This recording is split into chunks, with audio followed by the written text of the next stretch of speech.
औज़ुबिल्लाहि मिनश्शैतानिर्रजीम बिस्मिल्लाहिर्रहमानिर्रहीम। इरशाद health centre की तरफ से हकीम इरशाद। तमाम नाज़रीन को अस्सलाम वालेकुम वरहमतुल्लाहि वबरकातुहू।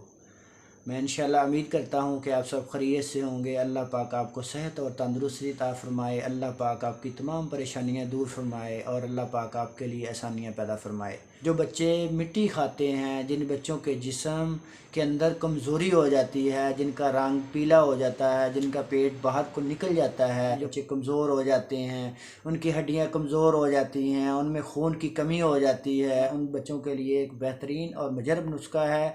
आप इस्तेमाल करवाएंगे तो इंशाअल्लाह चंद ही दिनों में अफाका आना शुरू हो जाएगा और आपके बच्चों को अल्लाह पाक सेहत और तंदुरुस्ती अता फरमाएंगे। सिर्फ दो चीज़ें हैं, नुस्खा नोट फरमा लें। नंबर 1 पर आपने अनीला स्याह लेना है 20 ग्राम। नंबर 2 पर आपने गंधक आंवला सार लेना है 20 ग्राम। ये दो किस्म की चीज़ें हैं, दोनों को किसी भी करीबी पंसार स्टोर से ले लें। लेने के बाद इनको बारीक पाउडर बना लें। इसका तरीका इस्तेमाल ये है कि सिर्फ एक चुटकी वो शाम 2 टाइम ही ताज़ा पानी के साथ इनको ये दवाई इस्तेमाल करवाएं तो इसके फ़ायदे देखें मेरे भाई।